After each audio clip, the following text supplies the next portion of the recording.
I am Colonel Daniel Brooks of the United States Army, and the woman you just handcuffed without cause is my wife." No one in that grocery store imagined an ordinary morning would erupt into a showdown between racism and silent power. Jasmine Brooks, a black neurosurgeon, was simply picking up vegetables when a white woman falsely accused her of stealing medication. Within minutes, Jasmine was handcuffed, escorted out by police, while the crowd stood silently. No one asked questions. No one intervened, because she was black, wearing a plain hoodie. Then, the military vehicle pulled up, the door swung open, and a man in full dress uniform stepped out. He wasn't just any husband.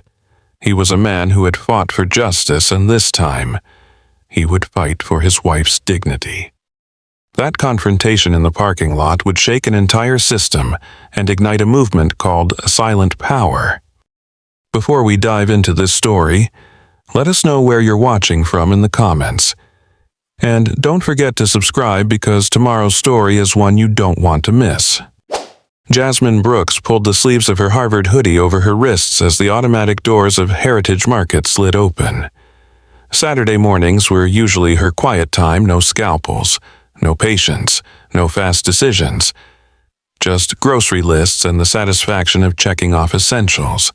But ever since she and Daniel moved into Forest Ridge, that peace had come with a price.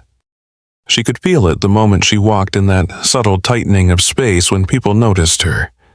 The shift in tone at the customer service counter, the way the security guard's eyes lingered just a second too long.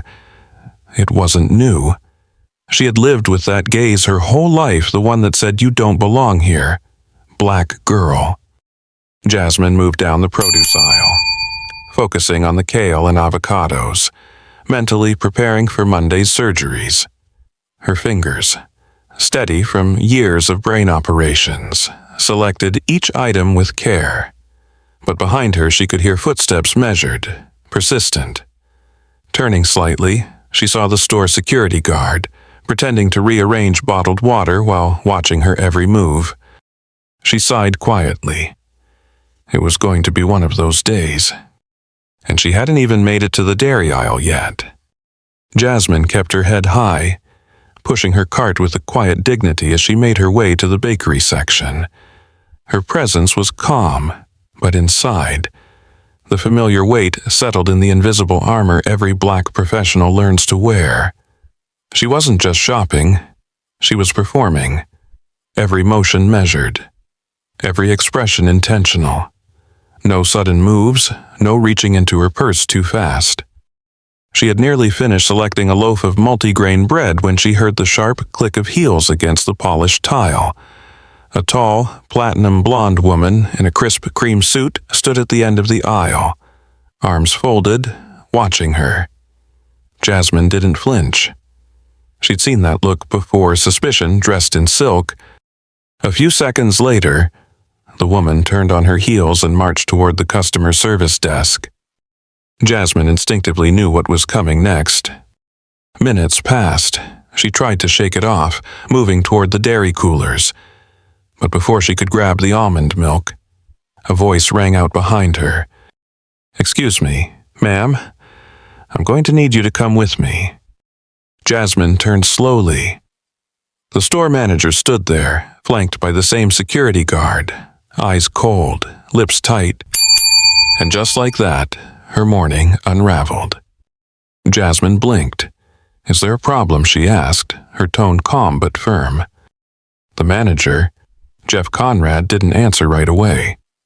He simply gestured with his hand, as if summoning a student to the principal's office. "We've had a report of missing prescription medication. A customer says you may have taken it."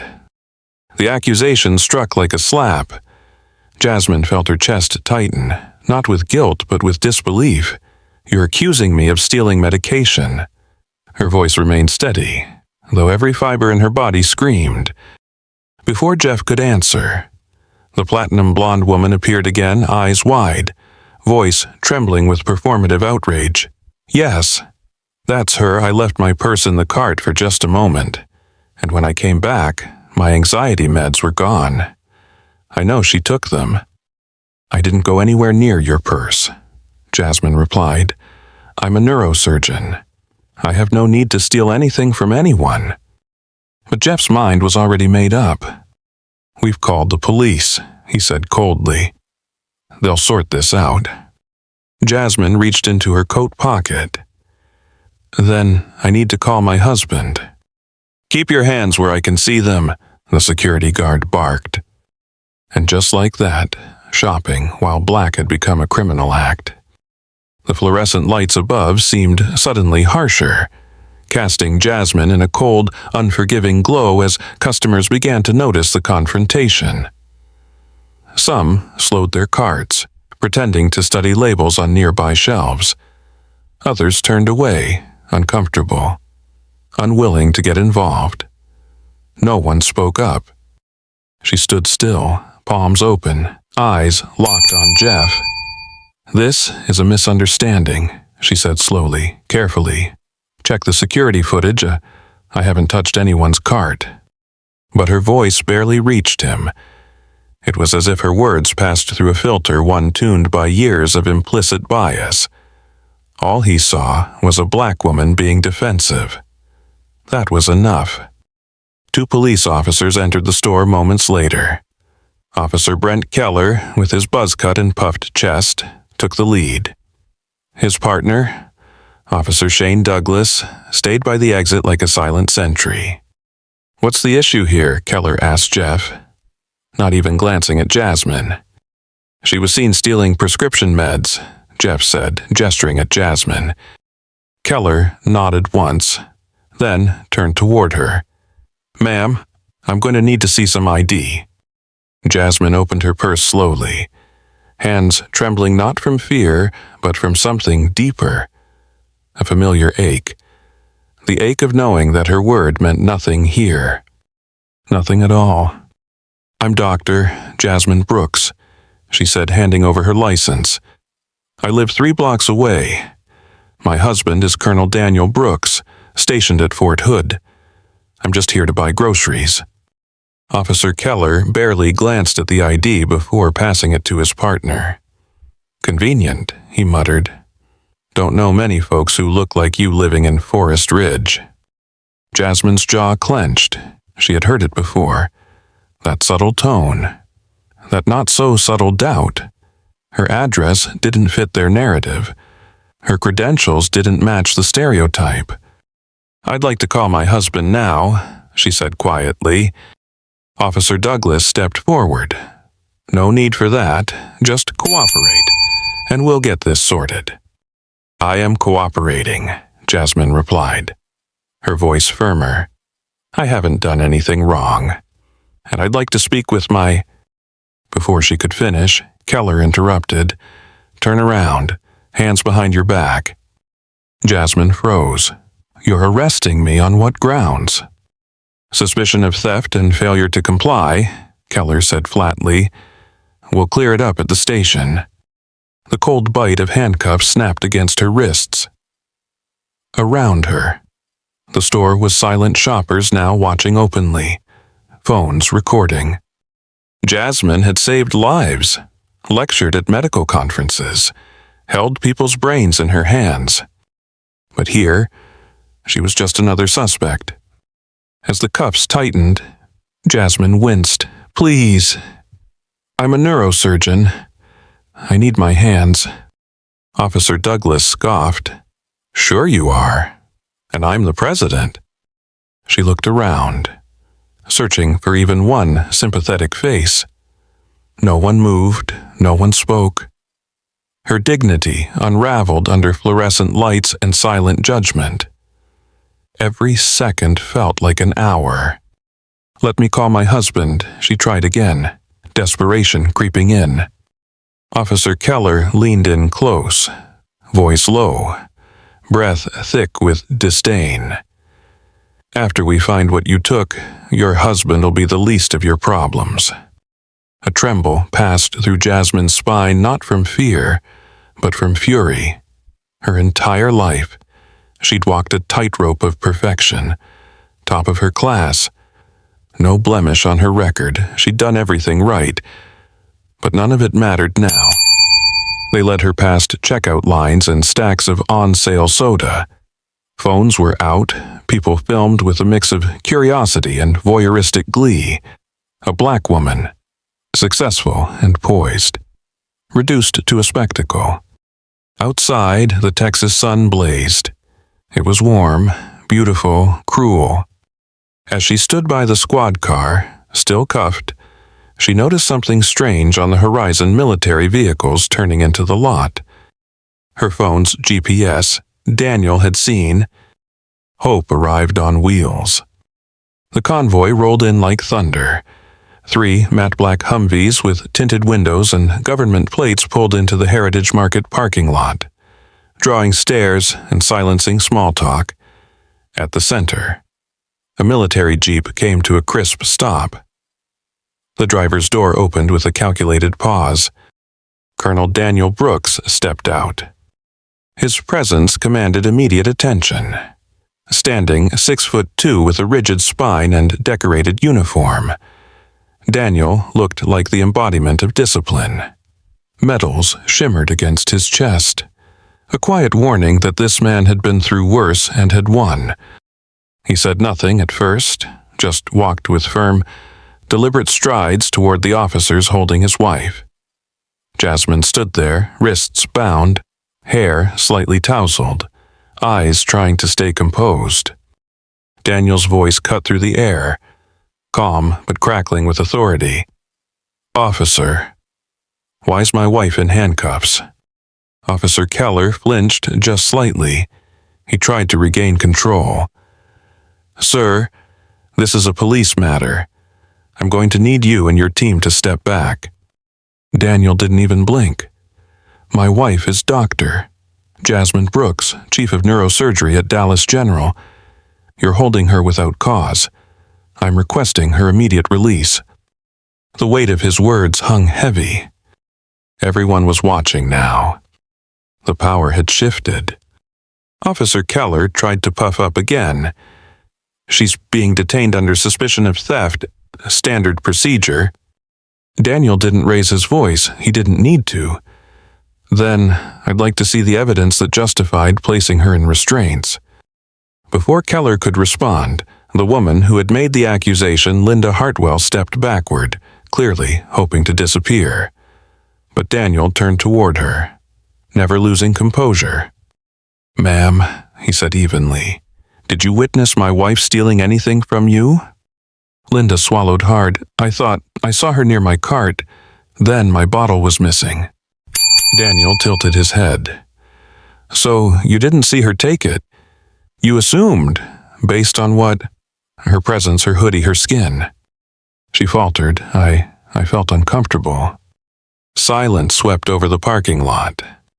Jasmine looked at her husband, pain and pride mingling in her gaze. Daniel stepped slightly forward, not aggressive, just undeniable. "Officer Keller, unless you have physical evidence or witness testimony beyond assumptions, I suggest you uncuff my wife now." At that moment, Lieutenant Carter Daniels, second in command, held up a phone. "Colonel, I have Chief Waller on standby. Would you like to speak with him?" Keller blinked. "Chief Waller, as in the police chief?" "Yes," Daniel replied, "and he knows Jasmine personally." The ripple of tension was almost audible. Officer Keller glanced at Officer Douglas, whose confidence had visibly deflated. The cameras around them were still recording. Phones pointed. Bystanders whispered.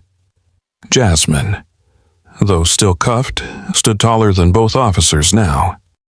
Lieutenant Carter took a deliberate step forward. Eyes locked on Keller. "Sir, the chief will be here in 7 minutes. He's requested a live update." Officer Douglas shifted uncomfortably, then reached for the key on his belt. "Maybe we had a misunderstanding." Keller hesitated, but only for a second. Public pressure was mounting, and the name Chief Waller wasn't one to ignore. With a quiet clink, The cuffs came off. Jasmine exhaled, her wrists sore and marked. Daniel stepped beside her, gently inspecting the red lines where steel had bitten into her skin. "Are you hurt?" "I'll be okay," she murmured, keeping her voice steady for the crowd, but Daniel could feel her tremble under his touch. Jeff, the store manager, approached now, sweat pooling under his collar. "Doctor Brooks, we're deeply sorry for the confusion. Perhaps we can discuss this privately." Daniel turned, calm but unyielding. "My wife was humiliated in public. We'll handle this in public." And with that, the silence became thunder. Justice had just begun to speak. Jasmine stood still, rubbing her wrist gently, the sting of the cuffs replaced now by something deeper humiliation. The crowd remained, hesitant but present. Some whispered apologies with their eyes. Others avoided her gaze entirely. Her body ached, but her pride, her core was on fire. Daniel scanned the crowd, then turned to Linda Hartwell again. "Ma'am, did you file a formal accusation?" Linda shifted, holding her designer handbag tight. "I thought my medication was missing. I panicked. I may have overreacted." "Overreacted," Daniel repeated quietly. "You had my wife arrested." At that moment, a man stepped forward. He was older, well-dressed, with a quiet dignity. "I'm Reverend Thomas Ellison. I saw the whole thing, Doctor. Brooks never went near her cart." Another woman chimed in. "I did too. She was in produce the whole time." That lady, she pointed at Linda, just got nervous and made assumptions. Jeff, the manager, turned pale. Officer Keller looked towards Daniel. "Colonel, perhaps we can de-escalate." Daniel raised a hand. "You already escalated. Now we clarify." Lieutenant Carter approached from the jeep, holding a tablet. "Security footage confirms it. Doctor, Brooks never touched the other cart." Jasmine let out a slow breath. Her truth was finally catching up to the lies. Officer Douglas now looked visibly shaken. "We were just following protocol," he muttered. Daniel's voice remained even. "Protocol requires probable cause before restraint, not gut feelings, not assumptions. You handcuffed a doctor without asking for ID, without checking footage, without verifying anything. That's not protocol. That's prejudice." The crowd around them had grown, their phones still raised. Jasmine stood slightly taller now, not because the pain had disappeared, but because the truth had finally found oxygen. Linda tried again. "I didn't mean any harm. I just felt threatened." Daniel turned sharply toward her. "Threatened by what? A woman with a shopping cart and a hoodie, or a black woman existing in your space?" She said nothing. The silence around her was damning. At that moment, the store's assistant manager rushed out with a tablet. "We've pulled the surveillance footage, Doctor. Brooks never even passed within 5 feet of Miss Hartwell's cart." Keller looked like he wanted the ground to open up beneath him. "Jasmine," her voice now calm and deliberate, said, "I'd like to leave, unless anyone else wants to accuse me of existing while black." Not a sound. Daniel took her hand. "Let's go." But justice wasn't done yet. It had only just begun to rise. As Jasmine and Daniel began to walk toward their car, Chief Waller's unmarked vehicle pulled into the parking lot. The tall, silver-haired man stepped out, his face unreadable, though the tension in his posture betrayed him. He approached swiftly, nodding towards Daniel. "Colonel Brooks, I didn't expect to see you here today." Daniel gestured toward Jasmine, his tone cool. "And I didn't expect to see my wife in handcuffs on a Saturday morning." Chief Waller turned to Keller and Douglas. "I've seen the footage. This should never have escalated. Doctor, "Brooks, I deeply apologize for what's happened." But Jasmine wasn't accepting apologies just yet. "You need to ask why it always escalates when we look like me." The chief nodded solemnly, then turned to his officers. "We'll discuss this at the station. Immediately." Jeff Conrad, still hovering, tried to step in.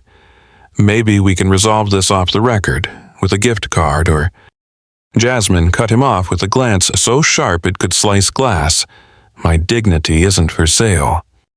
Daniel added, "There will be accountability." And with that, the conversation was over. Cameras were still recording. The system that had closed ranks was now exposed. And this time it would answer. The sun was high now, casting harsh light over the Heritage Market parking lot, exposing more than just faces. Within the hour, the videos had already hit social media.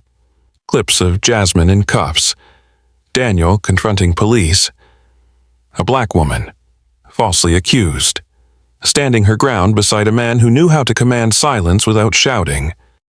But just as they were about to leave, a sudden thud cracked the tense quiet. An elderly man near the edge of the crowd stumbled and collapsed onto the asphalt, clutching his chest. Jasmine's instincts kicked in before anyone else moved. Her white coat wasn't here, but her purpose was. She rushed forward, dropped to her knees, and checked his pulse. "Sir, can you hear me? I'm Dr. Jasmine Brooks. You're having a cardiac event." Officer Douglas instinctively stepped forward, hand on his weapon. "Ma'am, back away." Daniel blocked him without hesitation. "My wife is a neurosurgeon. Stand down." Chief Waller raised a hand. "Let her work." Jasmine called out instructions clearly. "I need space. Someone time compressions. Get me an aspirin if anyone has it." The crowd that once judged her now watched her save a life. The same hands that had been cuffed an hour earlier were now fighting death. The crowd shifted back, forming a respectful circle as Jasmine moved with calm precision. "He's in VTAC," she said aloud, scanning the man's face. His eyes fluttered, lips pale. "We've got to keep perfusion going." Lieutenant Carter knelt beside her, stopwatch in hand, timing compressions. A woman handed Jasmine a bottle of aspirin from her purse. Jasmine broke it open, crushed it between her fingers, and placed it under the man's tongue. "This'll help thin his blood until the ambulance arrives." The man, later identified as Mr. Harold Green. A retired school principal grasped her wrist weakly. "They were hurting you," he whispered. "I wanted to say something. I didn't." Jasmine looked into his eyes. "You're helping now. Stay with me." Sirens wailed in the distance. The paramedics were close. Daniel hovered nearby, tense but silent. His wife, humiliated less than an hour ago, now knelt in the parking lot, performing emergency care as if none of it had happened.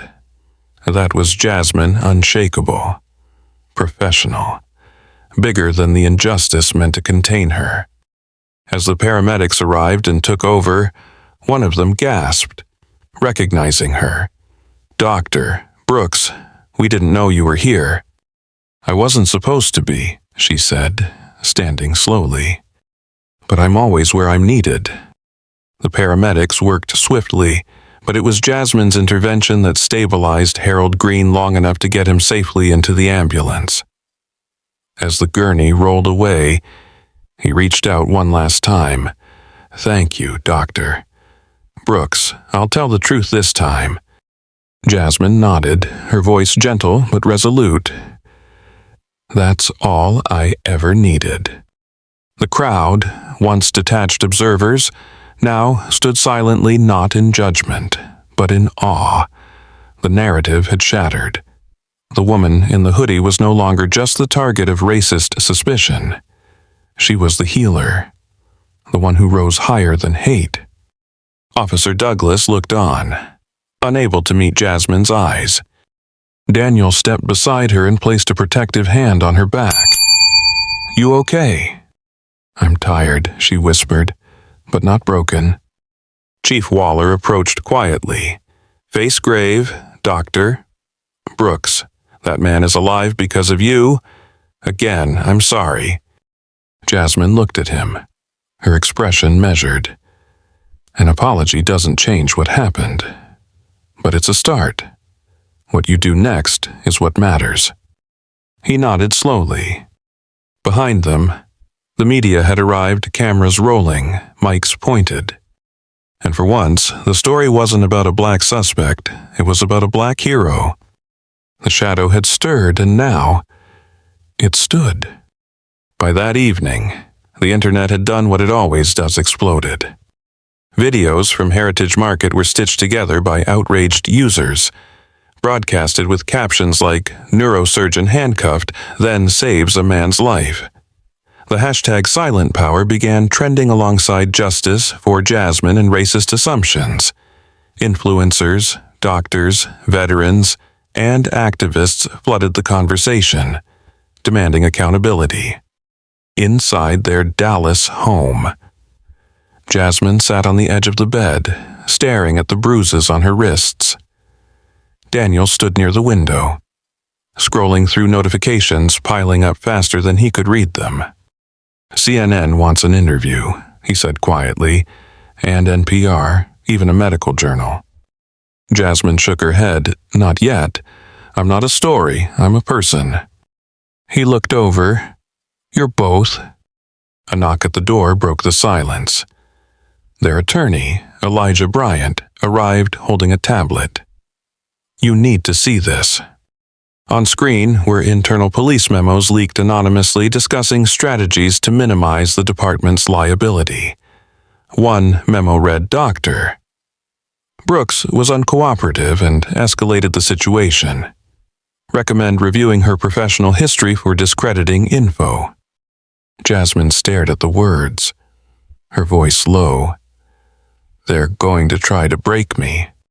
Daniel sat beside her, taking her hand. "Then we'll make sure they regret trying." The machine had been threatened. Now it was pushing back. The retaliation began swiftly. Jasmine arrived at Dallas General Hospital Monday morning to find 3 of her scheduled surgeries reassigned. No explanation. No prior notice, just polite shrugs and vague emails. In the staff lounge, whispers stopped when she entered.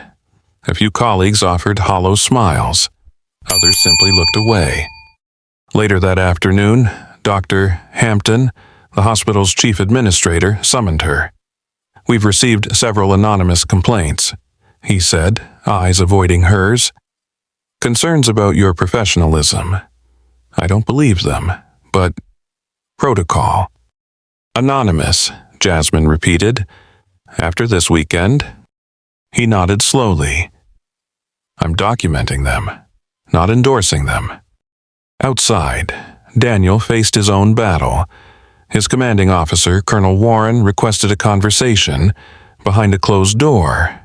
The message was clear: bringing military personnel into a civilian incident raises questions about your judgment. Public perception matters. "Colonel." Daniel's eyes remained steady. "Public perception matters to us, too. That's why my wife is still alive."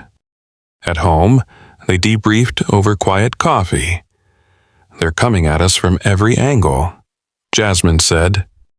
Daniel nodded. "That means we're close to something they want buried." She looked out the window, watching the sun disappear behind the oak trees. "They didn't expect us to fight back," she whispered. "No," Daniel replied. "They expected us to disappear." The next morning, they found it on the garage door, spray-painted in jagged red letters, "Know your place." Daniel stared at it silently. Jasmine's breath caught in her throat, not from shock, but recognition. This was the language of fear, plain and blunt. "They called the police." It took nearly 2 hours for an officer to arrive. He snapped a few pictures, shrugged, and muttered, "Probably just kids." Daniel narrowed his eyes. "You're not even going to file a report?" "Nothing to go on," the officer replied, "unless you've got video proof." Jasmine stepped forward. Voice steel. "You had zero evidence at the grocery store, but that didn't stop anyone then." The officer didn't respond. He just walked back to his cruiser without a word. Inside, Jasmine sat at the kitchen table, staring at the image of the vandalism on her phone. "They're not hiding anymore," she said. Daniel placed a military coin in front of her, his old deployment token, one he'd carried through combat. "They think they're sending a message." She looked up, and we are the reply. The fall had begun not just of her reputation, but of the illusion of fairness. They hadn't asked for a war, but they weren't backing down from one either. By the end of the week, Jasmine and Daniel sat inside a packed town hall meeting, one called by the mayor herself after mounting pressure from the public and media. The atmosphere was tense, electric. TV crews lined the back wall. Residents filled every seat, and some stood along the edges. At the center of the panel sat Jasmine, flanked by her attorney, Elijah Bryant, and Reverend Ellison. Daniel sat in the first row, his uniform pressed, his eyes sharp. When it was her turn to speak, Jasmine rose slowly, walked to the microphone, and paused. The room went still. "I am not here to play the victim," she began. "I'm here to expose a truth." Her voice was measured, clear. Being black in a place like Forest Ridge means walking on a tightrope every single day. You can be a surgeon, a scholar, a soldier's wife, and still, you are one false assumption away from handcuffs. She looked directly at the mayor. "This isn't about me. This is about every young black girl who will walk into a store tomorrow and wonder if she's safe simply being present." There was no applause, only silence. The kind of silence that means something is sinking in. Something real. Jasmine stepped back from the microphone and returned to her seat, her hands still trembling slightly, but not from fear, from release. The mayor leaned forward. "Dr. Brooks, what do you believe needs to change?" Before Jasmine could respond, Daniel stood. "With respect, ma'am," he said, voice deep and unwavering. "Change doesn't begin with new rules. It begins with accountability for the rules already ignored." He turned to the audience. "My wife was humiliated in public, on camera, with no evidence.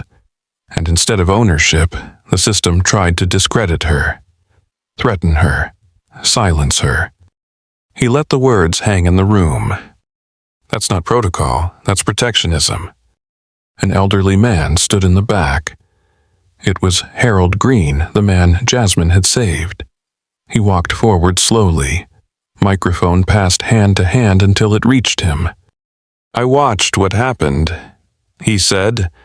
"I stayed quiet because I thought someone else would speak. I was wrong." He looked at Jasmine.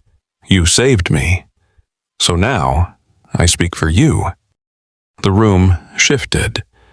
Shoulders straightened, faces softened. The silence broke not with noise, but with understanding. The lesson had landed. Not because it was shouted, but because it was earned. Through pain, through truth, through silent power. In the days that followed, the ripple effect took hold. Dallas General launched an internal audit on race-based treatment discrepancies, prompted by Jasmine's experience and the testimonies of other minority staff. Several surgeons came forward, quietly at first, then louder, sharing stories that mirrored her subtler humiliations, overlooked credits, unspoken expectations. Daniel, meanwhile, was invited to speak at Fort Hood's command summit. His message was clear. When injustice happens to our families, it happens to our force. And across the city, a shift occurred, not seismic, but deliberate. Linda Hartwell issued a public apology. Reading from a printed statement outside her home, I let my fear speak louder than reason, and I allowed my bias to harm someone who had done nothing wrong. It wasn't redemption, but it was recognition. At their kitchen table, Jasmine watched the clip on her laptop. Her expression was unreadable. Daniel placed a mug of coffee beside her. "How do you feel?" She thought for a moment, then answered softly, "Like the world's finally hearing a voice I've been using my whole life." He nodded. "It took a storm," she added. "But maybe we're starting to see sunlight. Silent power doesn't demand the spotlight. It just refuses to stay in the shadows." Exactly 1 year later, Jasmine walked back into Heritage Market for the first time since the day everything changed. The store had new ownership. A banner above the entrance read, "Community belongs to everyone." Employees wore pins that said, "Respect is policy." She paused at the entrance, heart thudding quietly in her chest. But then she stepped inside head high, shoulders straight. The produce section hadn't changed much. The avocados were still overpriced. The kale still missed it every few seconds. But the stares were gone. Not because she was unnoticed, but because she was known. A voice called from behind. "Dr. Brooks." Jasmine turned to see a middle-aged woman approaching. Her eyes were kind, and she held a grocery bag with her grandson tugging at her hand. "You saved my husband last year. Harold, he still talks about you every Sunday at church." Jasmine smiled. "Tell him I said hello." The woman nodded. "I'm glad you came back.